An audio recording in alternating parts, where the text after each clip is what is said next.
She came into my life like sunshine, a sweet, smiling caretaker to help me after my surgery. She called me Miss Dorothy.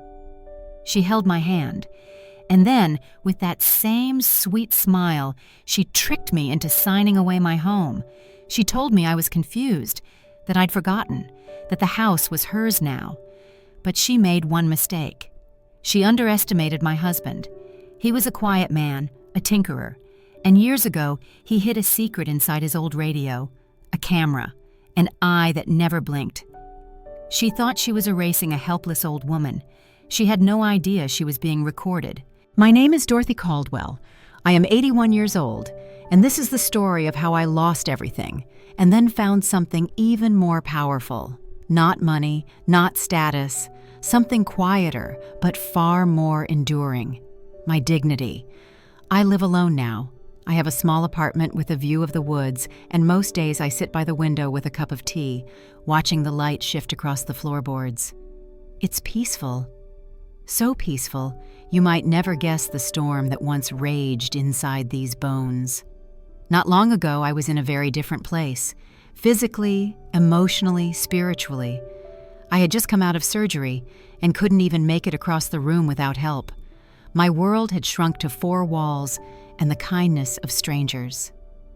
That's when she came into my life. The caretaker. Young, smiling, soft voice, sweet hands that knew just where to press on my back when the pain got too sharp. For a while, I thought she was a blessing, a gift in my darkest moment.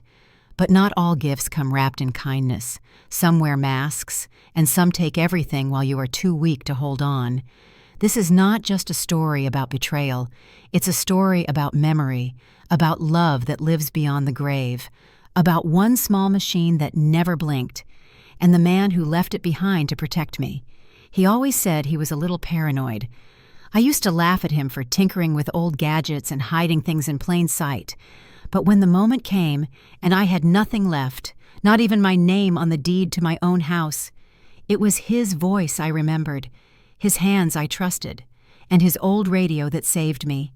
I never thought I'd tell this story, but I'm ready now, because someone else might be sitting in that same chair, weak, afraid, unsure who to trust. Let this be a light for you. A warning, yes, but also a promise. You are not helpless, you are not invisible, and you are never too old to fight back. Let's begin. After my husband Henry passed away, the house grew so quiet I could hear the bones of it shift. The wooden floor creaked differently. The air moved slower, more hesitant, as if it too was waiting for him to return. But he didn't, and slowly, over time, I learned how to be alone. I used to wake up to the smell of his coffee, strong and dark, already poured into my favorite cup by the time I got out of bed. Now, I boiled water 1 cup at a time. I shuffled through the rooms of our little house on Oak Hollow Lane, touching the furniture like artifacts in a museum, his chair by the window, the coat he never wore but refused to throw out, the bookshelves he built by hand in the summer of '79. There was a rhythm to grief, I found. A dull heartbeat that thumped in the background of every day. At first it hurt to remember him. Later it hurt more not to. The surgery didn't help things. A broken hip, 3 pins, and a long recovery that kept me in bed for weeks. I hated being a burden. I hated needing help to bathe, to stand, even to open a jar of jam. I hated the way people talked to me like I was made of glass or already halfway gone. My son lived out west. He sent flowers and money on birthdays, but not much else. We hadn't spoken on the phone in over a year. I told myself he was busy, that he had a family, a career. I didn't blame him. Not really. But there were nights I would sit in Henry's old recliner and stare at the phone, hoping it might ring. The doctor said I needed full-time help if I wanted to stay at home, so we called an agency. They sent a young woman named Alyssa, 20-something, fresh-faced, gentle with her hands. She called me Miss Dorothy and always smelled like oranges. She came in like sunshine through the window, bright, clean, full of promise. And I, in my loneliness, leaned toward her light. I didn't know then how quickly light could turn to shadow. But that's getting ahead of things. In the beginning, there was still peace, a strange, quiet peace that wrapped itself around the edges of my days. And in that stillness, I tried to heal. I tried to survive. At first, Elisa felt like a blessing. She moved around the house with a quiet confidence, folding laundry before I even asked, refilling the tea kettle before I noticed it was empty. She had a calmness to her, like someone who had known hardship and come out the other side with soft hands and patient eyes. I welcomed her into my space, into my life. She called me sweet things, like Miss Dorothy or Mama D, and made me feel, if not young, at least not forgotten. I laughed again. I told her stories about Henry and about how we met at a county dance in 1962. I showed her our wedding photo, the one where he had that ridiculous bow tie, and she clapped her hands like a child seeing a fairy tale come to life. But soon, little things started to shift. She began to linger in rooms a bit too long after I left them. Her eyes would dart toward the bookshelf or the hall closet like she was trying to memorize something. One day, I caught her staring at the framed deed on the wall in Henry's office. She smiled when I asked what she was looking at, said, "Oh, just admiring the way people used to do handwriting back then. So elegant." It was a strange thing to say, but I brushed it off. Then came the questions. "Do you have anyone to handle your finances, Miss Dorothy? I only ask because my grandma got taken advantage of once. Have you ever thought about updating your will? I know a good notary. My cousin works at a legal office." They were posed as harmless, caring inquiries, but something about them made my stomach tighten. Still, I reminded myself that I was old and alone and maybe seeing things that weren't there. After all, wasn't it kind of her to worry about me? Wasn't it sweet of her to care? One afternoon, I found her in Henry's room, the one I kept closed most days. She was dusting, she said, though I had never once asked her to clean in there. I smiled and thanked her. But that night, I sat on the edge of my bed with a strange chill in my spine. Henry had always said to trust my instincts, that the gut knows what the heart doesn't want to admit. Still, I did what women of my generation were taught to do. I smiled. I stayed quiet, and I hoped I was just being silly. But in the silence of the house, something had shifted. The first whispers of betrayal had begun. It didn't happen all at once. That's the thing about manipulation. It comes in soft waves, not crashing thunder. At first, Alyssa would correct me gently. "You already told me that, Miss Dorothy," she'd say with a chuckle. "You're so cute when you forget." I laughed along. I didn't think much of it. But then it happened again, and again. She'd insist I had misplaced something when I was sure I hadn't. I looked for my pillbox one afternoon, and when I asked her if she had seen it, she tilted her head and said, "Miss Dorothy, you put it in the kitchen drawer this morning, remember?" I didn't. But I must have. Right? A week later, the coffee tin disappeared. I searched the whole pantry. When I asked Alyssa, she smiled and pulled it from the linen closet. "You silly thing," she said. "You must have been half asleep." It wasn't just the lost things. It was the tone, the way her voice softened, almost condescending, the way she touched my shoulder when I protested, like I was a child having a tantrum. "We all get confused sometimes," she'd whisper. "Don't stress yourself." She started taking phone calls in hushed tones in the laundry room. Once, I heard her say the words "old lady" and "just a matter of time." When I asked about it, she laughed and told me it was a podcast playing too loud on her phone. I wanted to believe her. I really did. But doubt is like mold. It spreads quietly under the surface. I began to second-guess myself. I would write down reminders, only to find the paper gone the next day. I would ask about my bank statements, and she would remind me I had told her to toss the old mail. Had I? I had been sharp my whole life, never the type to be forgetful. But now I found myself staring into the fridge, not knowing why I opened it. I couldn't tell if it was the surgery or age or something else creeping in. One night I cried in bed, not from pain, not even from fear, from doubt, from the slow erosion of self. Henry used to tell me I had the best memory of anyone he knew, that I could recall dates and songs and recipes like a magician, and now I couldn't even trust my own mind. Alyssa was always there, always kind, always smiling, but her eyes had changed. There was a calculation there, behind the warmth. I was being made small, made helpless, and worst of all, I had begun to believe it. It was a Thursday. I remember because Elisa brought in tulips, yellow ones, and said they were on sale at the corner market. She arranged them in a vase by the window and told me they matched my smile. I laughed. She laughed too. It was almost easy to believe everything was okay.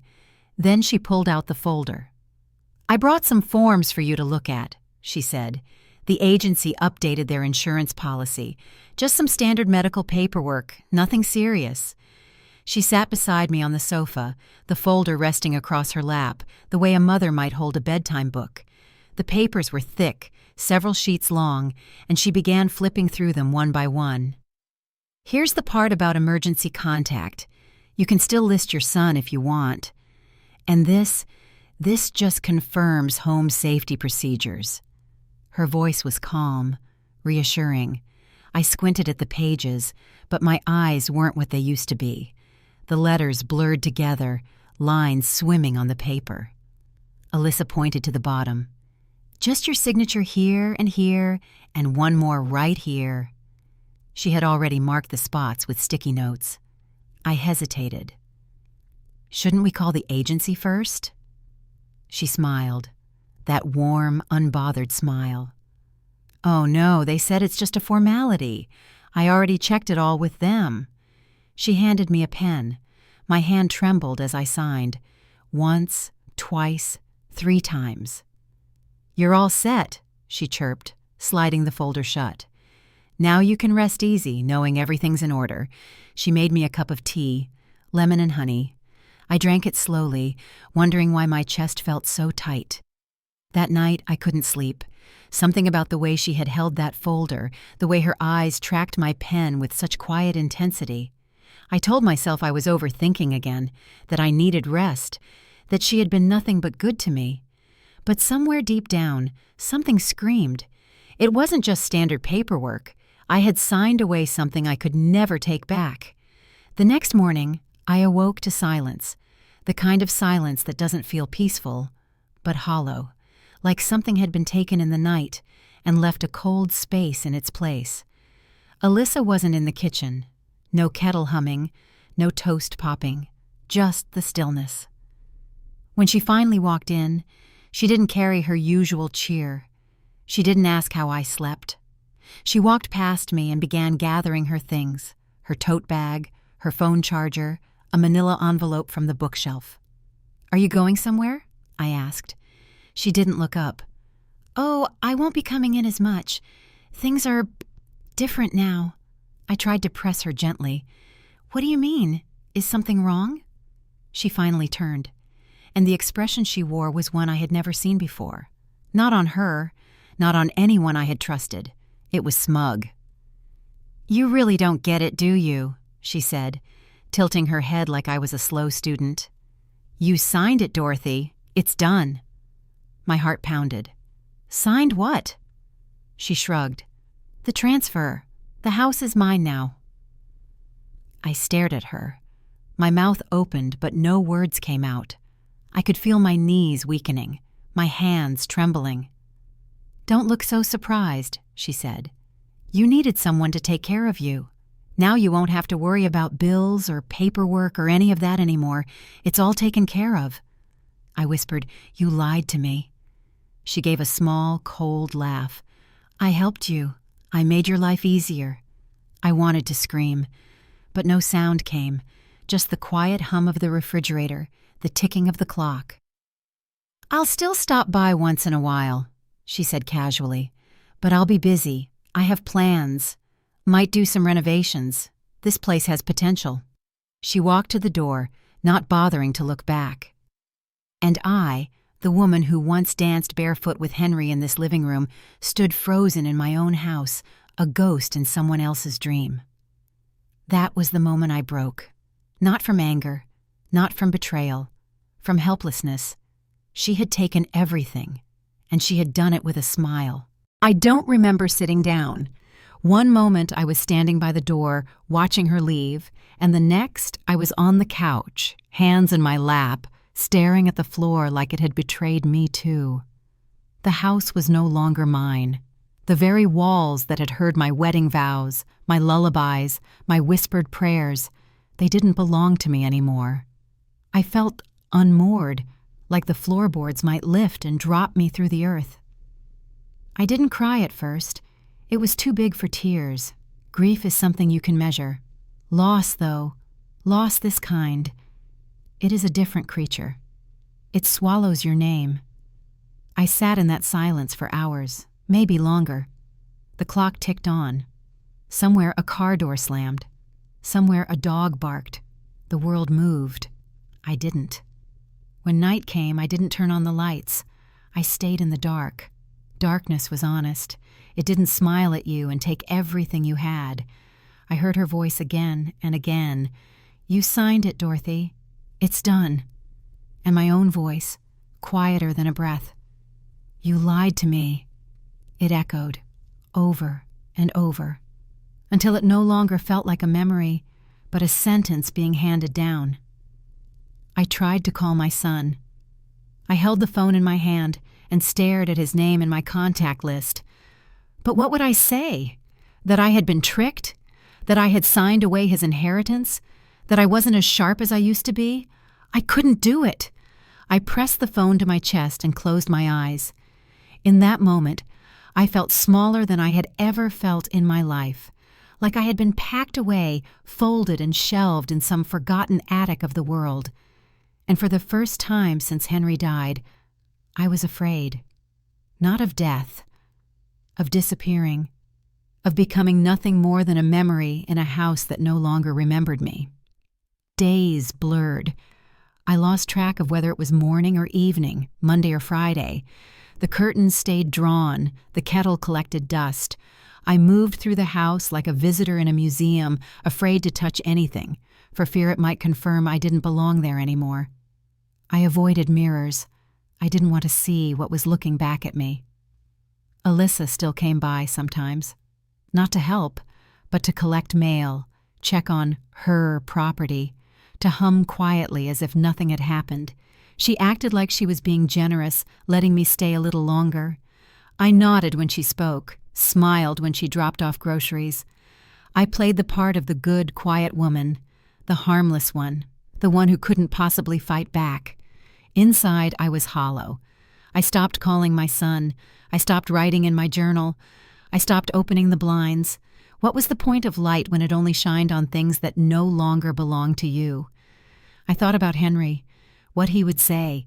He would be furious, I knew, not just at her, at me, for trusting too easily, for not reading the fine print. But I also knew he wouldn't have judged me. He would have held me and said, "We'll figure it out, Dot. We always do." But he wasn't here, and I wasn't sure I had the strength to figure anything out. One night, I stood in the hallway and stared at the front door. I thought about walking outside, about just going, somewhere, anywhere. But my knees were weak, my courage weaker. I crawled back into bed.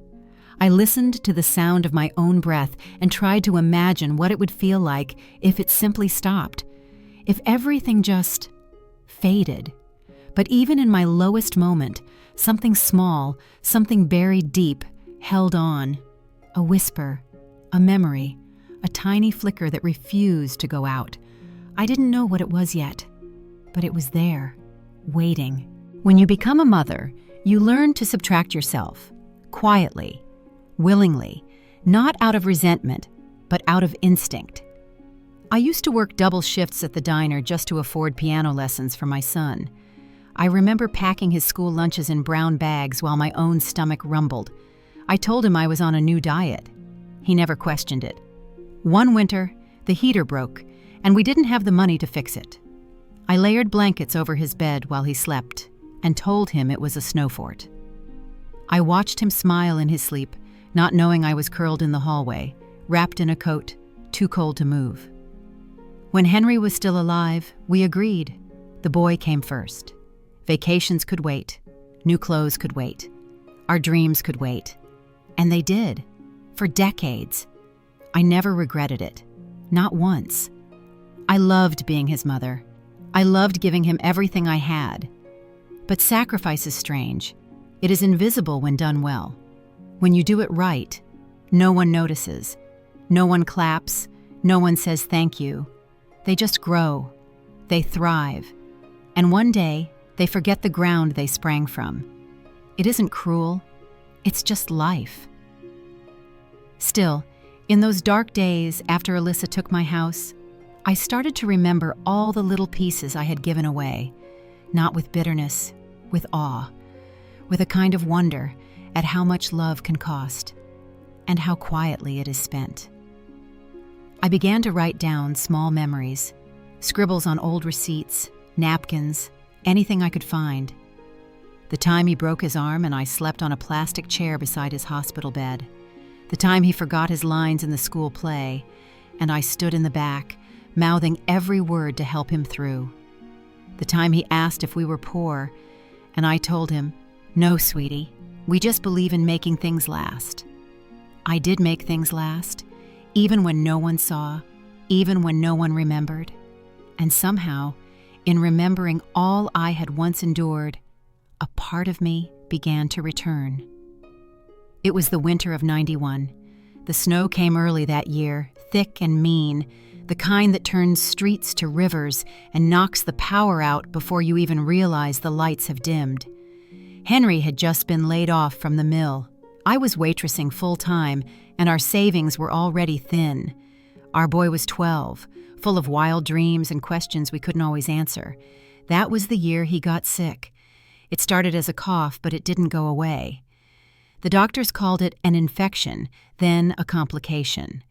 They said we needed tests, then more tests, then medicine, and more medicine, expensive, specialized, not covered by anything. We had a choice. We could take out a loan we knew we couldn't repay, or we could make sacrifices.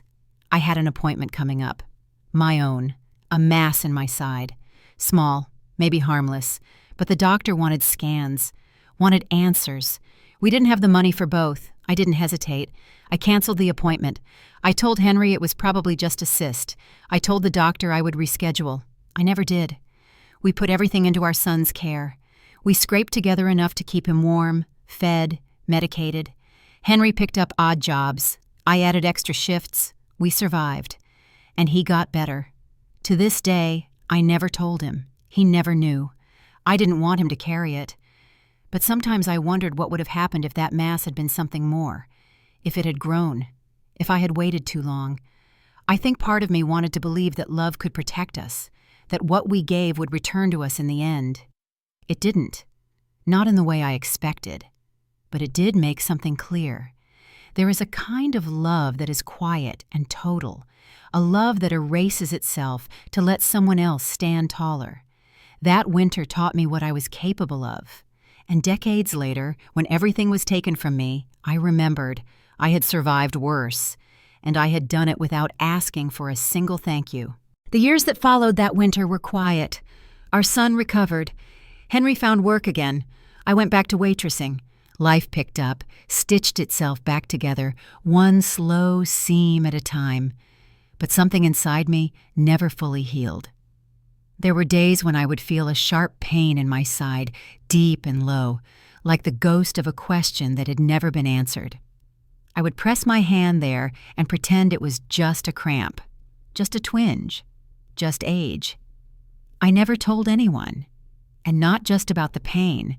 I kept so many things quiet, like how I gave up my painting classes because they overlapped with soccer practice, or how I stopped buying new dresses because the grocery bill had grown too high, or how I let go of friends because we could never afford the gas to visit, and I didn't want to be a burden. They weren't big things, not on their own. But over time, they piled up like snow on a roof. Silent, heavy, relentless. I smiled through it all. I was proud to do it, proud to be strong.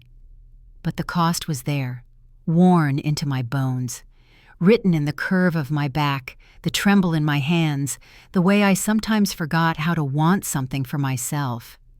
People say old age takes things from you, but sometimes it's just the final collection on debts you've been quietly paying for decades.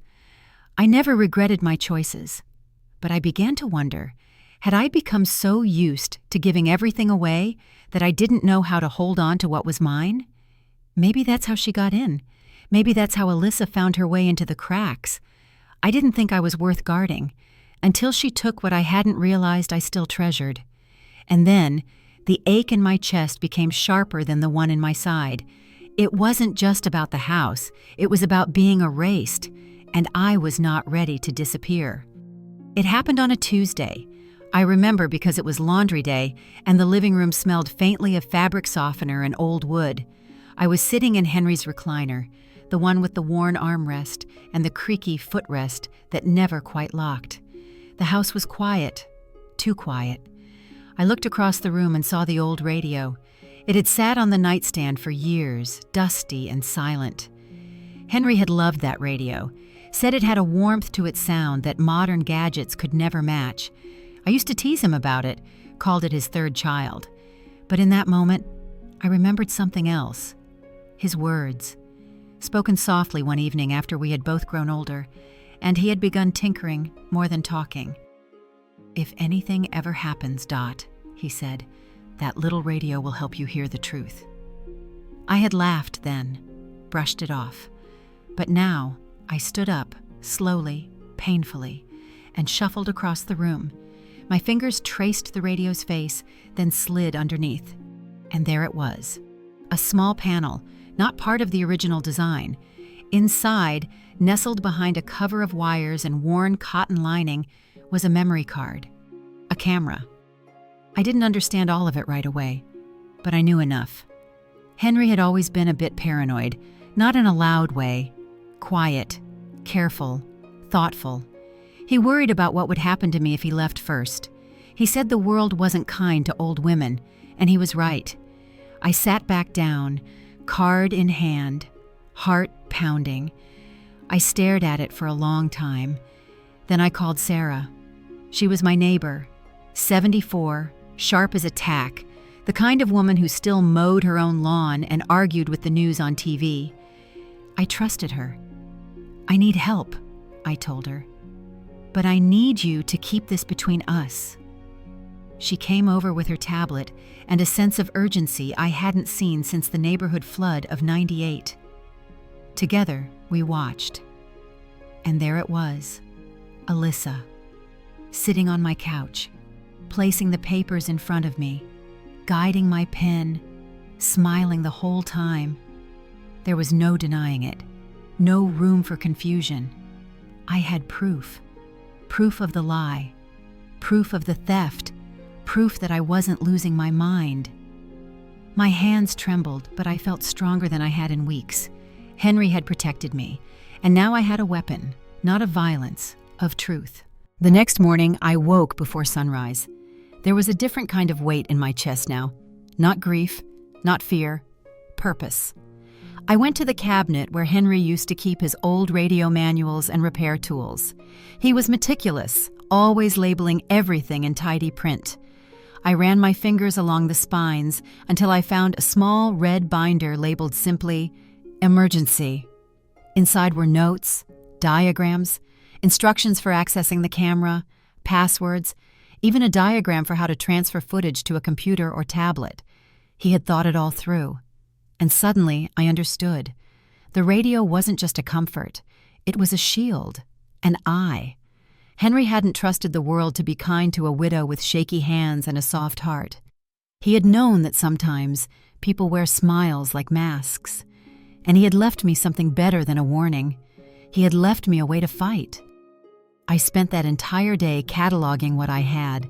I worked slowly, carefully, recording the dates of the footage, making backup copies onto Sarah's old flash drives. She brought over a second tablet so we could view and compare without removing the originals.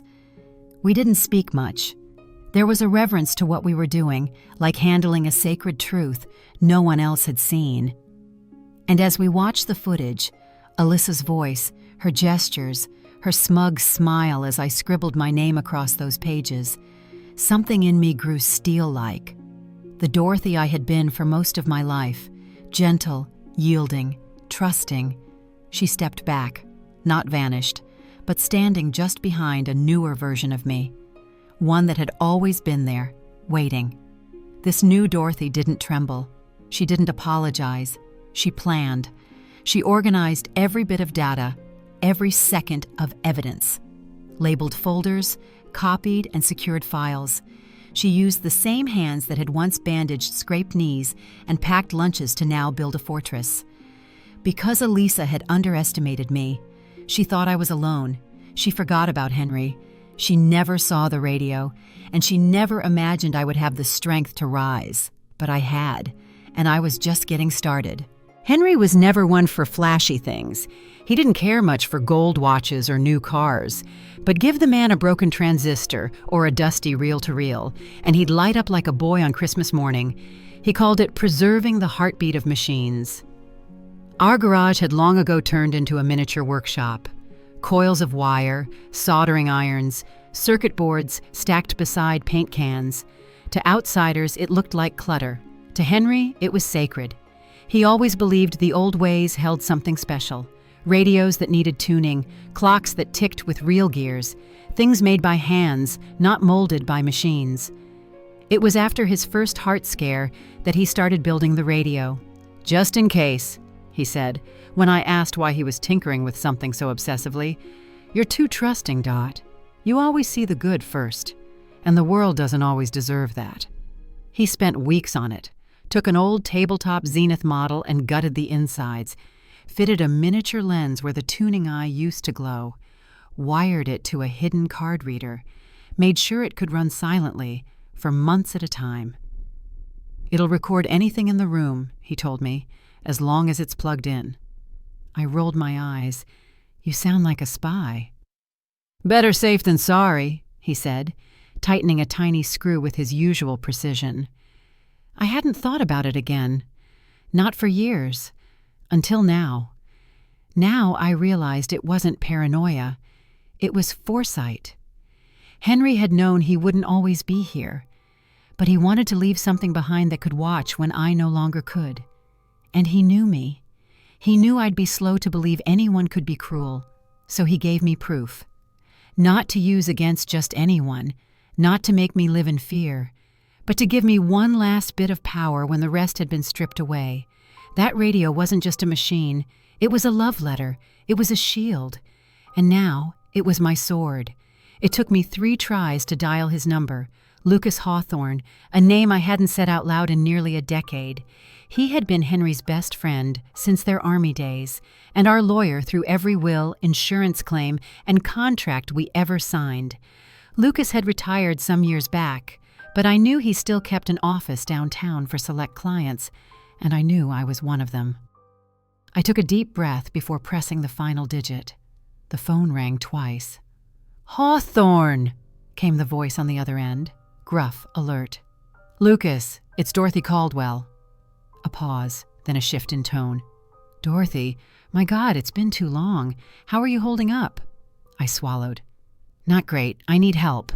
He didn't ask me to explain. He just said, "Come in tomorrow, 10 o'clock.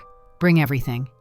I arrived at his office with Sarah by my side and a small black bag containing the memory card, backup drives, and copies of the paperwork Alyssa had tricked me into signing. My hands were steady, my breath measured. Lucas met us in the lobby himself, his hair whiter than I remembered, but his eyes just as sharp. "Let's go to the back," he said. "Tell me everything."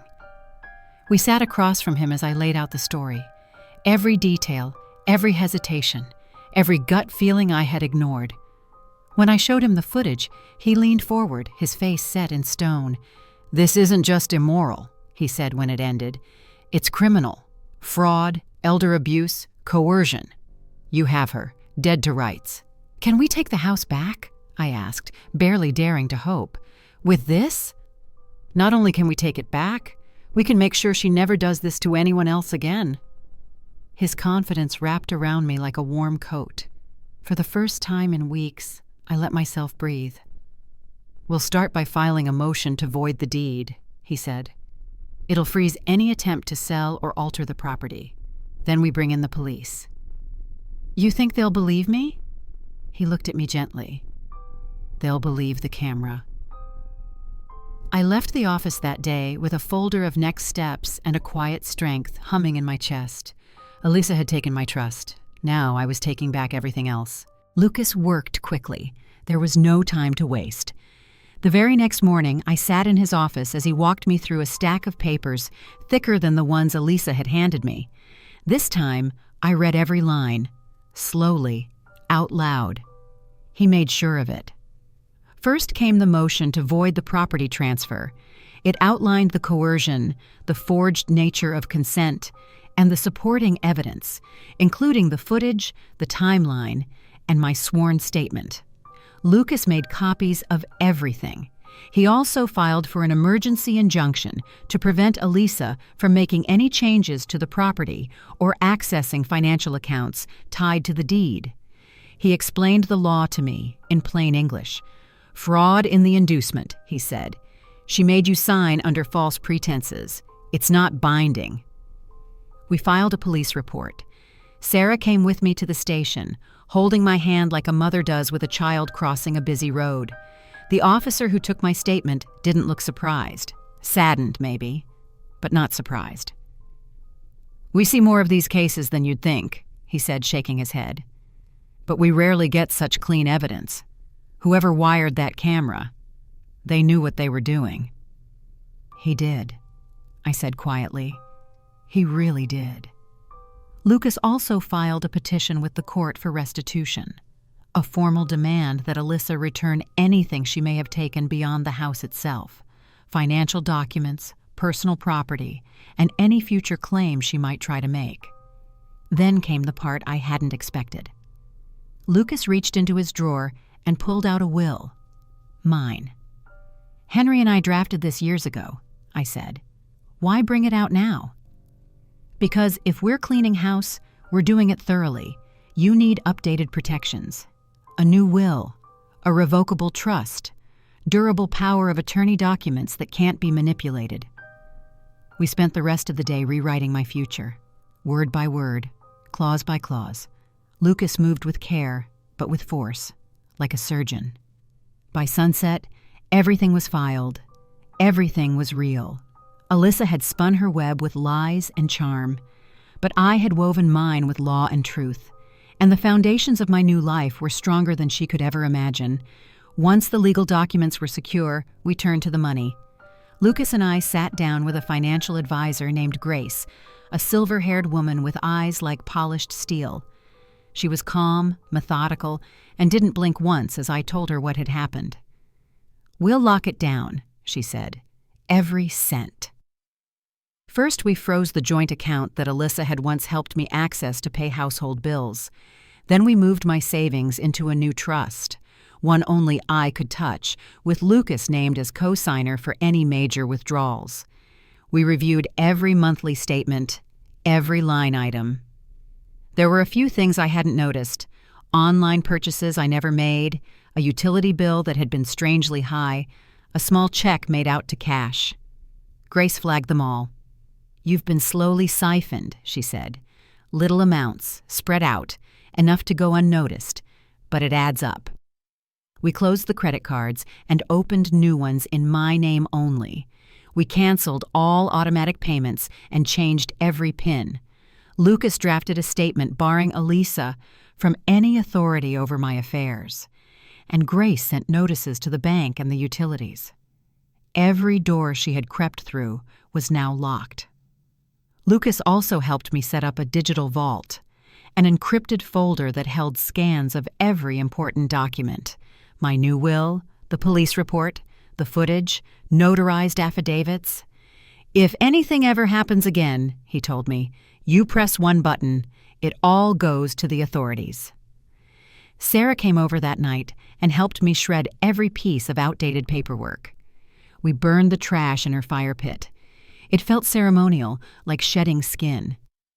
I kept one thing, though: the envelope Elisa had used to present the forged documents. I tucked it away in my drawer.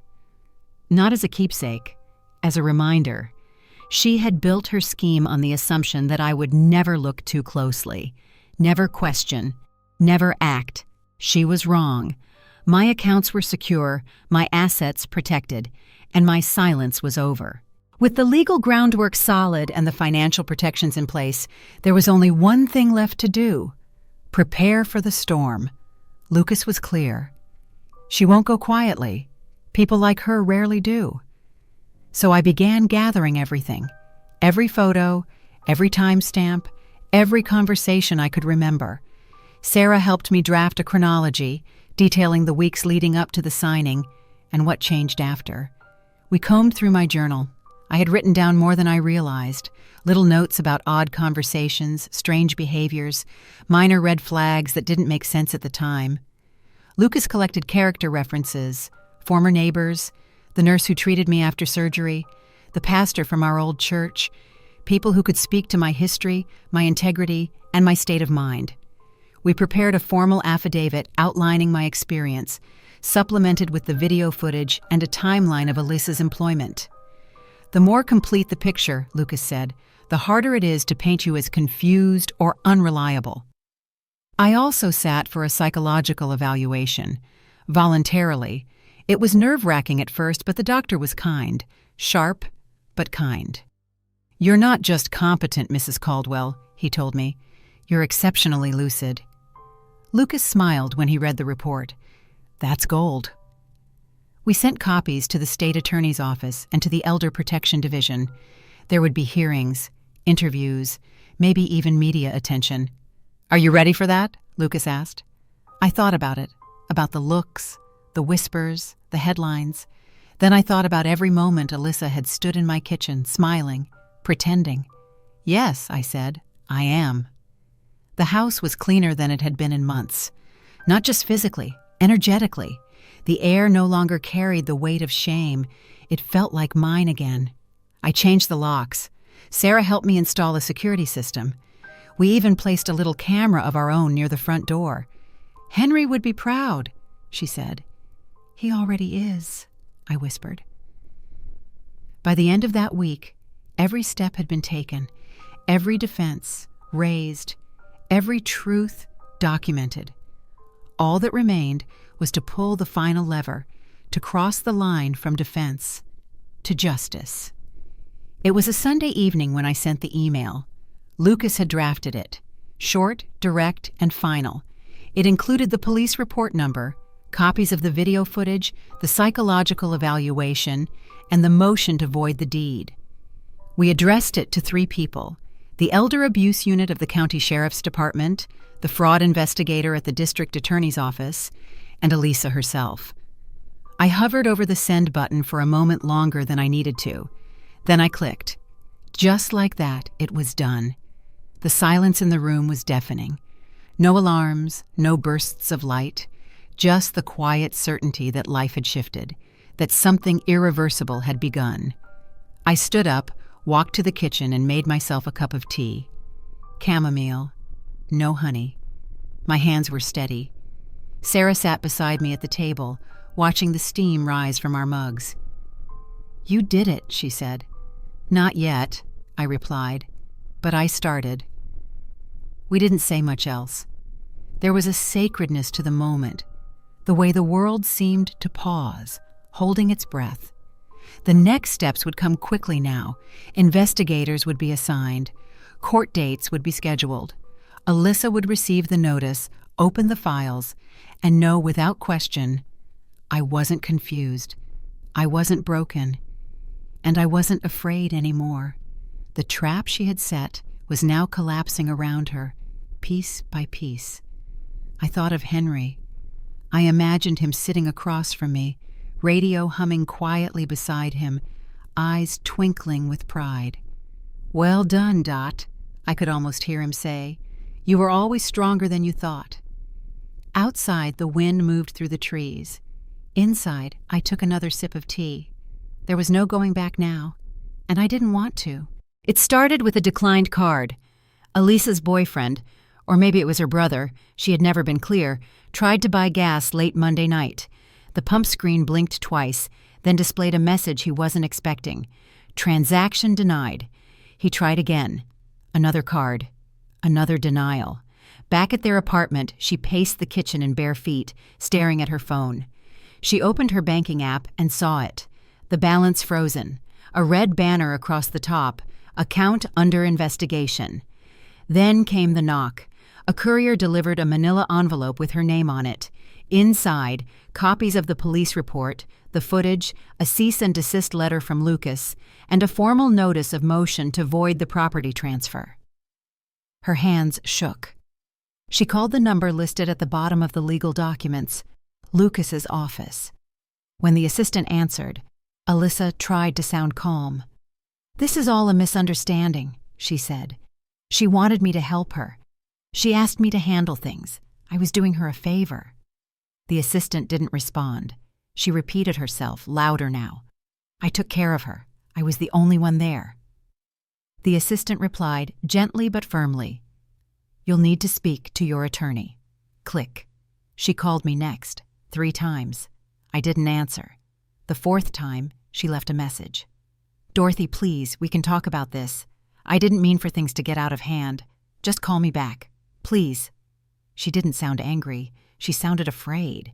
And somewhere deep in that fear, the first domino fell.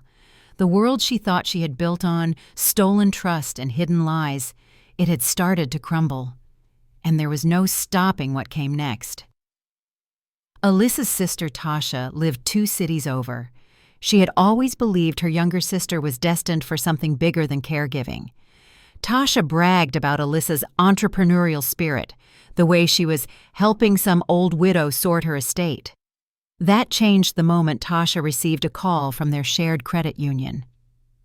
"Do you know why your joint account has been flagged for fraud investigation?" the woman asked. Tasha blinked, confused. "Joint? With who?" "Alyssa Monroe." There was a long silence. That evening, Tasha showed up unannounced at Alyssa's apartment. She was still wearing her work uniform and carrying her toddler on her hip. "What did you do?" she demanded before Alyssa could even offer a hello. Alyssa tried to play it off at first, said it was just a mix-up. But when Tasha opened the envelope that had arrived earlier that day, a second copy of the formal complaint with a copy of the footage, she didn't speak. She watched. Every second. When the video ended, she looked up at her sister with a face full of something more devastating than rage, disgust. "You lied," she said. "I didn't think she'd remember," Alyssa whispered. "I thought I was helping her." Tasha shook her head. "You used her, you conned her, and you dragged us all into it." The toddler began to cry, sensing the tension in the room. Tasha turned without another word and left, the door slamming hard behind her. Alyssa stood alone in the apartment, the glow of the paused video casting long shadows across her face. Fear is a strange thing. When it first arrives, it rattles. But when it lingers, it settles deep, heavy, paralyzing. Her hands went cold. Her stomach turned. She sat down and stared at the envelope, the one with her name printed in clean, relentless ink. She had told herself this would be easy. Now she realized the walls were closing in, and she had nowhere to run. It didn't take long before the phone calls started. The boyfriend, the one with the loud mouth and the short fuse, called Alyssa while she was pacing the hallway. Sarah had told me she could hear shouting through the walls. Thin drywall, and even thinner tempers. "What did you do?" he barked. "The cops are asking questions. They froze my account. My account." "It was a misunderstanding," Alyssa snapped, but her voice cracked. "She said I could help. I didn't steal anything." "You forged her signature." "She signed it herself." "Because you tricked her. Don't play dumb now." Then came the call from the agency that had hired her in the first place. They had been contacted by the district attorney's office. Her supervisor sounded tired, quiet. "You're suspended while we investigate. If this is true, Alyssa, you'll never work in home care again." Alyssa shouted into the phone. "I was doing her a favor. She had no one." "And now she has everyone," the woman replied and hung up. That evening, the boyfriend came home and the argument exploded. The walls couldn't contain them. "You said it was legal. You said she didn't care." "She didn't. She didn't even read the forms." "Yeah, and now there's a video, Elisa, a video. She played you." "She's 81. I didn't think she'd—" "Think? Clearly you didn't, and now we're all screwed." Doors slammed. Something broke. A glass, maybe. By the time neighbors called in a noise complaint, the apartment was in chaos. Lights on, voices hoarse, paranoia blooming. Because in the space of a few days, Elisa had gone from confident to cornered. She had underestimated Dorothy Caldwell, but worse, she had overestimated herself, and the people around her were no longer willing to carry the weight of her lie. She was alone. And that was just the beginning. By Wednesday, everything was unraveling. Elisa tried to get ahead of the storm. She called her sister again, begging her to tell the investigators that she had known about the arrangement. "Just say Dorothy gave it to me," she pleaded, "that she didn't want the hassle." But Tasha wouldn't answer. The boyfriend was next. He stormed into the apartment, his face red and jaw clenched. "You dragged me into this," he said. "Used my name. My accounts. Now I'm being investigated, and I didn't even know what you signed." "It wasn't like that," Elisa snapped. "You said you wanted to move. I did this for us. For us, or for yourself?" They argued late into the night. A neighbor recorded it on their phone, not to gossip, but to have something ready for the police in case it turned violent. And it nearly did. The next morning, his things were gone. She found his side of the closet empty, the drawers stripped, a single note left on the kitchen table. "You're on your own." She tried her supervisor again. No answer. She drove to the agency. The doors were locked. By Thursday, Elisa had reached her breaking point. She showed up at Tasha's apartment, banging on the door, demanding to be let in. "You were supposed to back me up," she screamed. Tasha opened the door just a crack. "You lied to me, to everyone, and you dragged our family into your mess. You want forgiveness? Start by facing what you did." The door closed. That was the moment it hit her. She had no allies, no backup, no more excuses. The empire she had tried to build on charm, pity, and manipulation had collapsed. Every lie exposed. Every manipulation backfired.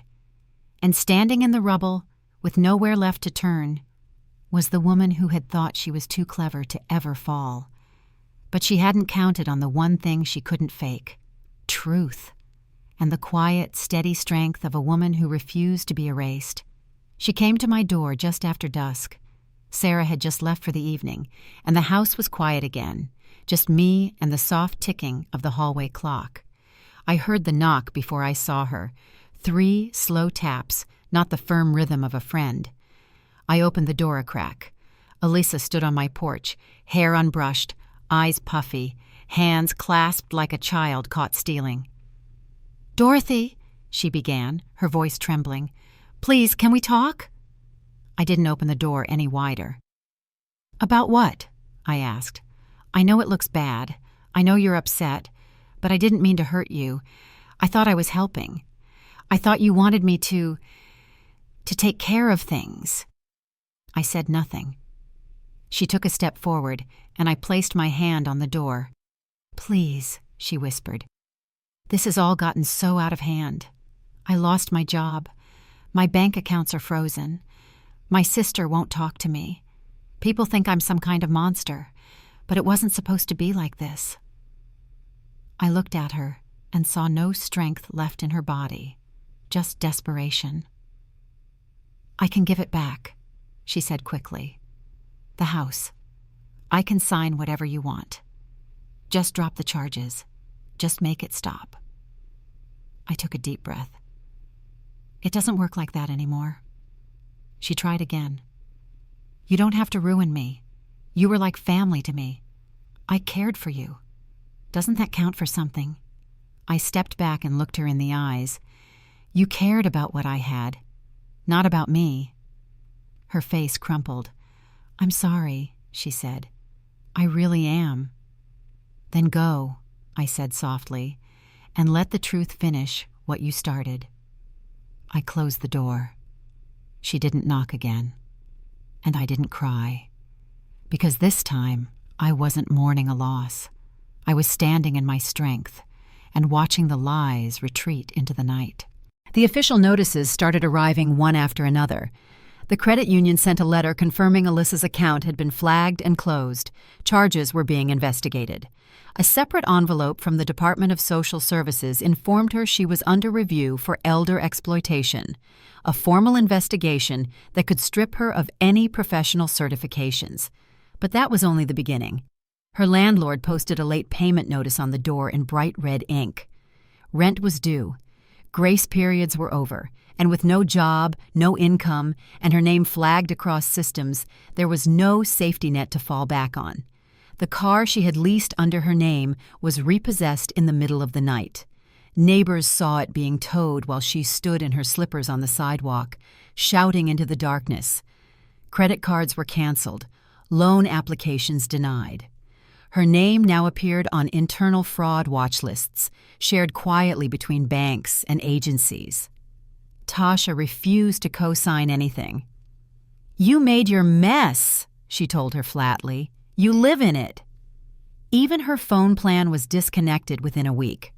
Alyssa stood in a prepaid phone kiosk, counting crumpled bills just to stay connected. Every attempt to fix things was met with a wall, because you can't negotiate with consequences. Lucas had ensured the restitution motion included damages. She would owe back any funds withdrawn, any unauthorized expenses, and the full value of time spent occupying a house that was never legally hers. Her world shrank. She sold her television, then her jewelry, then the kitchen mixer she had once bragged about.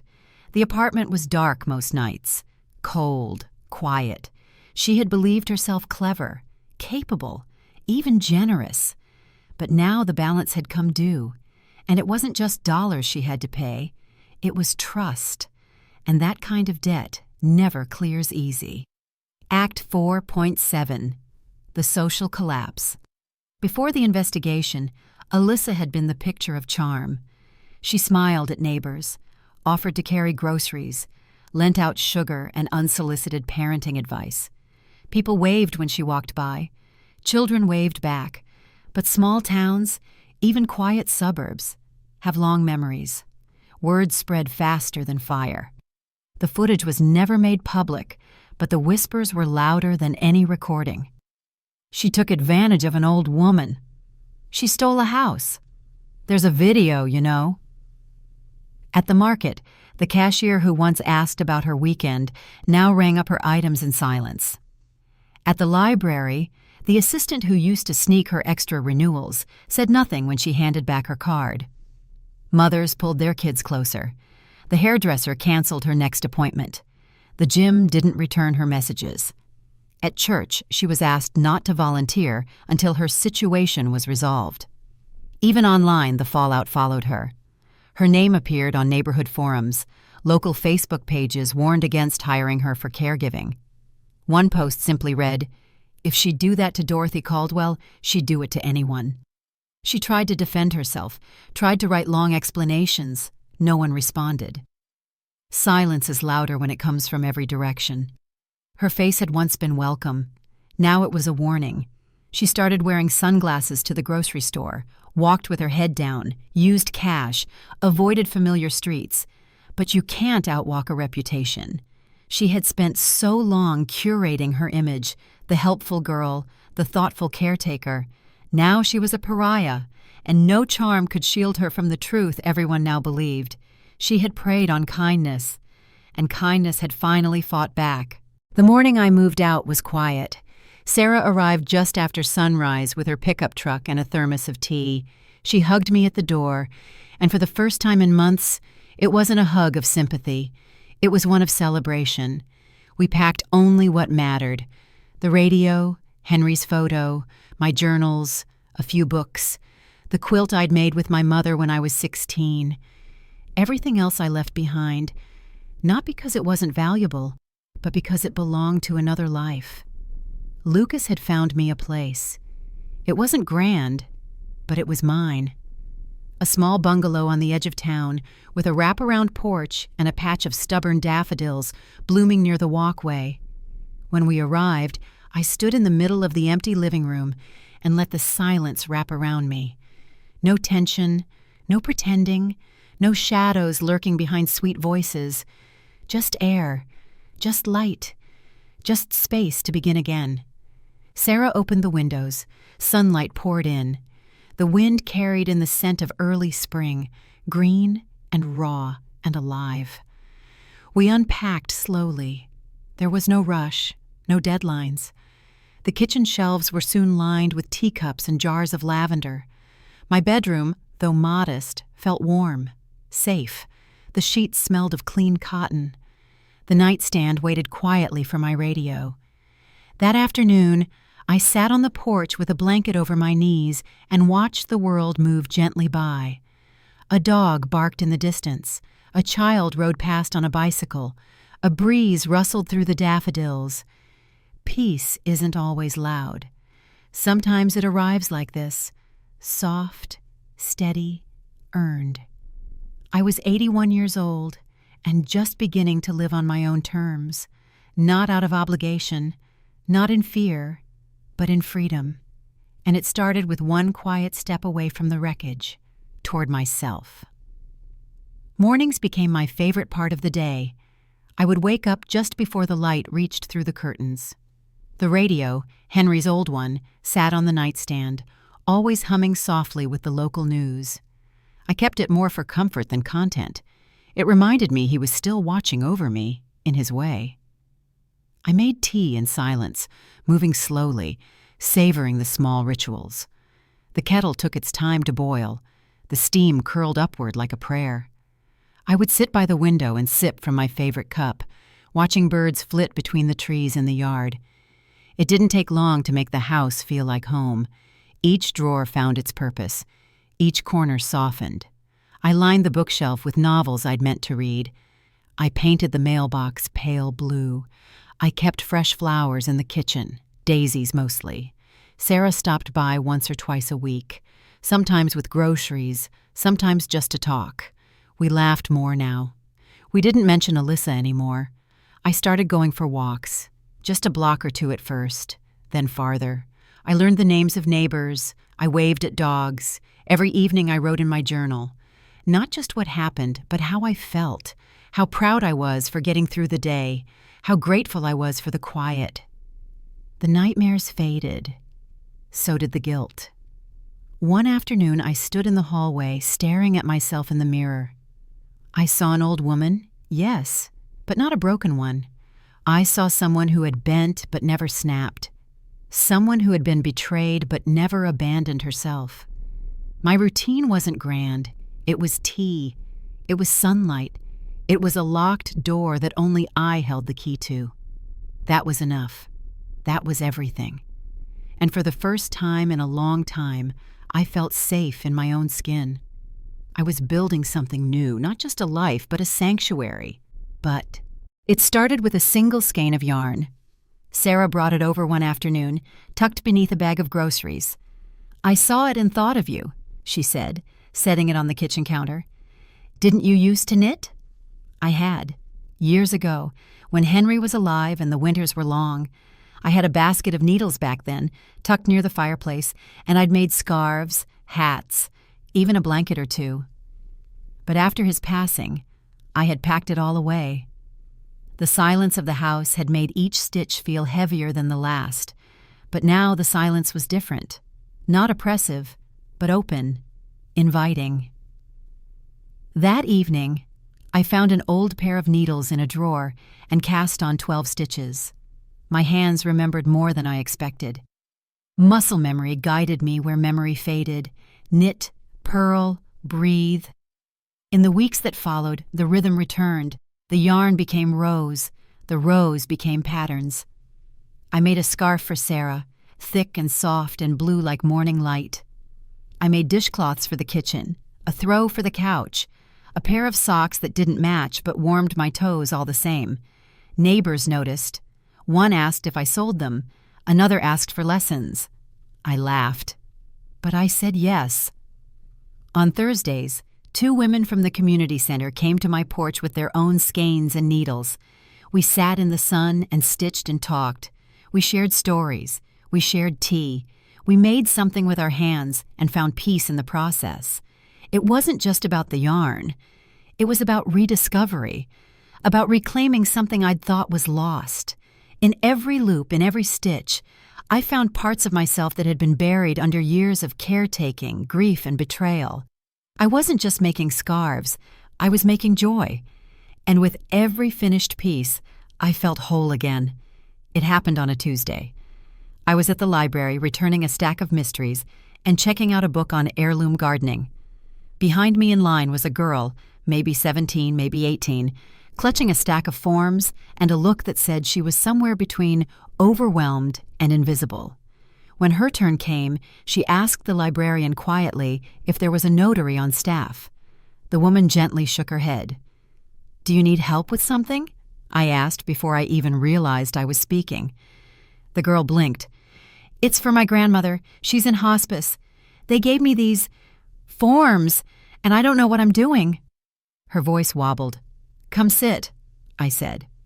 We found a quiet table. She spread out the papers and I took a deep breath. Durable power of attorney, healthcare proxy, hospice directives, all things I'd once had to learn under fire. "Let's take it one at a time," I said. An hour passed, then 2.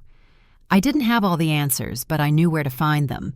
I made a list. I wrote out phone numbers. I helped her call the local council on aging. When she left, her shoulders weren't as high. She even smiled. I watched her go and felt something shift. Maybe I couldn't change the past, but I could change the present, and I could be the person I once needed. Word got around. Quietly. The knitting porch woman who helped with elder care questions. A single mother asked me how to spot a trustworthy aide. A man in his 50s brought me his father's mail, asking what was real and what was predatory. I didn't advertise. I didn't charge. But I listened. And for the first time, the pain I'd lived through became something more than just mine.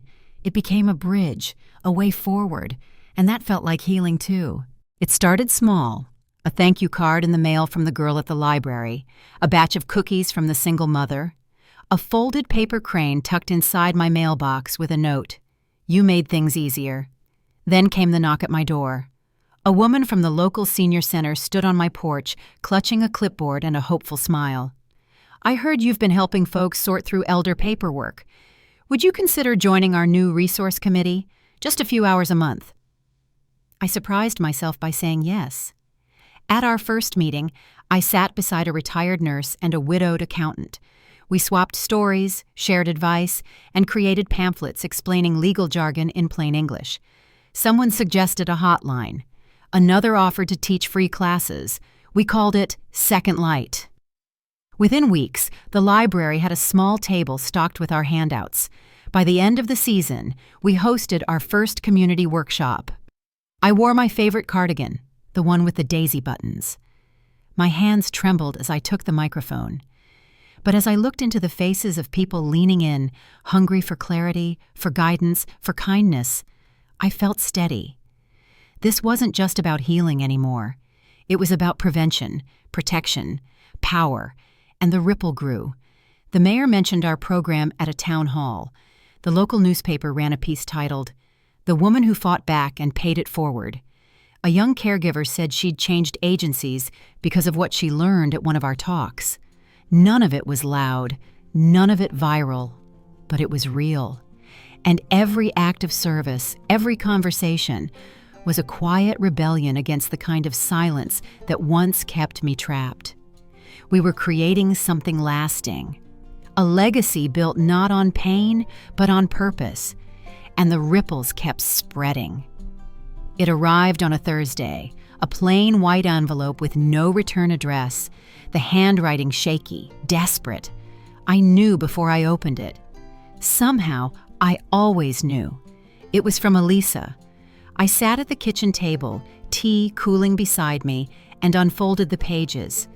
3 sheets, densely written, no punctuation spared. "Dorothy," it began. She wrote about how everything had fallen apart, how she hadn't meant to take as much as she did, how she was sorry, how she still couldn't understand why I had done what I did. "You were like a mother to me," she wrote. "I was lost. You don't know what it's like to be alone." I stopped reading there, not because I was angry, but because I did know. I knew exactly what it was like to be alone, to feel unseen, unloved, betrayed, and still, I had never become what she did. I refolded the letter carefully, slid it back into the envelope, and placed it in a drawer with the others. I didn't throw it away. I didn't respond. Some silences are sacred, and not every story deserves a second chapter. I poured fresh tea, looked out at the garden. The daffodils were blooming again. Forgiveness isn't always loud either. Sometimes it's just choosing not to carry someone else's weight any longer.